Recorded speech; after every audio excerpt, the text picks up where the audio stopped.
My girlfriend's mom asked me to come over while Emily was out of town. At first, I thought it was just going to be a normal conversation, but what she told me that night completely changed how I see their family. And now, I honestly don't know who is telling the truth. My name is Ethan. I've been dating Emily for almost 2 years now. She's the kind of person people instantly like. Warm, funny, thoughtful. The type who remembers small things about you, like how you take your coffee or when you had a stressful week at work. Being around her just felt easy. Her mom, Karen, had always been welcoming too. One of those moms who greets you with a hug and asks if you've eaten yet. There was almost always something cooking when I walked into the house. Sunday dinners, movie nights, holidays together. It started to feel less like visiting my girlfriend's house and more like visiting family. Everything felt normal. At least, it did until Emily left town for a few days. She was visiting a college friend in Phoenix. We drove to the airport together. I helped her with her bags, kissed her goodbye, and joked that I was going to enjoy 4 days of uninterrupted sleep. She laughed and told me not to get too used to the quiet. At that point, I had no idea how much things were about to change. The plan to relax lasted about 36 hours. On the second day Emily was gone, I got a text from Karen. "Hey Ethan, I was wondering if you could come by the house tonight. There's something I need to talk to you about. It's important." That was it. No explanation. Just, it's important. My first thought was that something had happened to Emily.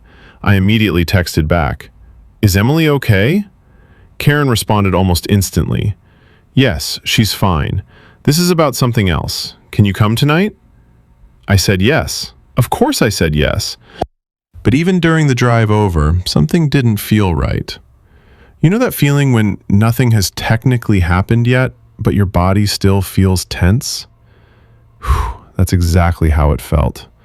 Like my brain was trying to warn me about something I couldn't see yet. When Karen opened the door, she looked different.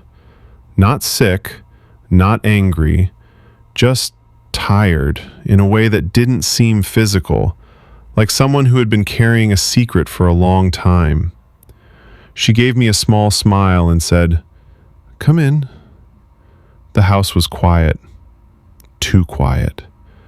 And the first thing I noticed was the kitchen. Karen always had something cooking. Always. But that night, the stove was off. No smells, no sound, just silence. We sat at the kitchen table. Karen poured me a glass of water and folded her hands together. For a few seconds, she didn't say anything. Then she looked up at me and said something that immediately made my stomach tighten. "I need you to hear me out before you say anything." I nodded. She took a breath. And then she said something I never expected to hear. "Emily is adopted." For a moment, I just sat there. The words didn't even register right away. I think I blinked a few times while my brain tried to process them. "She doesn't know?"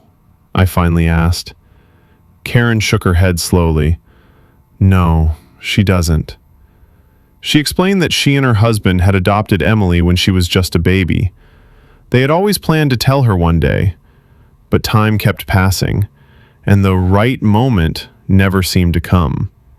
Then Emily's father passed away, and after that, Karen said she didn't know how to bring it up alone.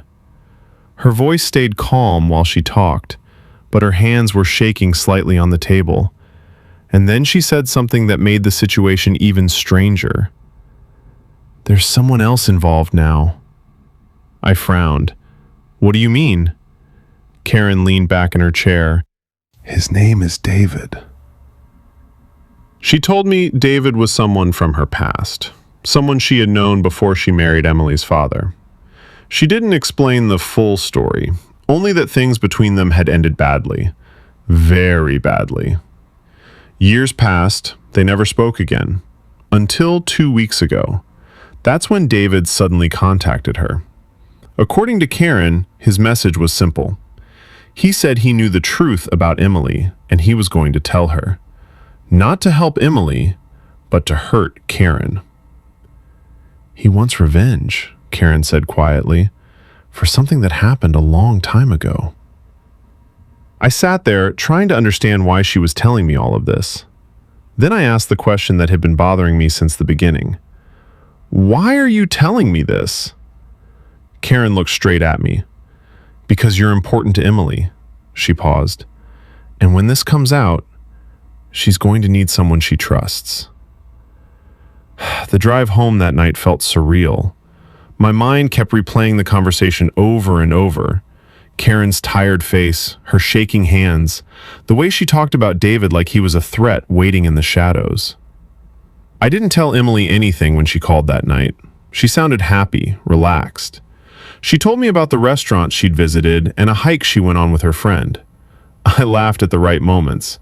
But the entire time, I kept thinking about what Karen had said, about the secret Emily didn't know. Emily came home on Thursday. I picked her up from the airport. She looked great, sunburned a little, smiling, excited to be back. She hugged me tightly, and I realized how much I'd missed her. We grabbed food on the way back to her place. She told me stories about her trip. Everything felt normal again, for about an hour. Then things changed. Emily was sitting on the couch scrolling through her phone when her expression suddenly shifted. The smile disappeared. Her shoulders stiffened. "Ethan?" she said quietly. I looked over. "Yeah?" She didn't look up right away. Then she asked a question that made my stomach drop. "Did my mom tell you anything while I was gone?" I tried to stay calm. "What do you mean?" She looked up at me. Her eyes were already starting to turn red. "Someone messaged me on Instagram while I was in Phoenix." My chest tightened. "A man named David." The room suddenly felt smaller. Emily swallowed before continuing. "He told me something really messed up." She paused. Then she said the words that Karen had already told me days earlier. "He said I'm adopted." I didn't know what to say. Emily looked down at her phone again. Tears were slowly forming in her eyes. But then she said something that Karen had never mentioned, something that changed everything. "He said he's my real father." I didn't sleep that night. I kept thinking about everything Karen told me. But now there was another version of the story, David's version. What if Karen hadn't told me the full truth? What if David wasn't just some bitter guy looking for revenge? What if he actually was Emily's father? And then another thought hit me. Karen called me over before Emily even got back. She told me her version first. She explained everything in a way that made David look like the villain. Was that intentional? Was she trying to prepare me? To make sure I believed her before I ever heard the other side? Emily has been talking to both of them since then. Karen denies David's claims. David keeps insisting he's telling the truth. No DNA test yet, no clear answers, just two completely different stories, and me standing in the middle. When I walked into Karen's house that night, I thought she trusted me with a secret. But now I'm starting to wonder if something else was happening.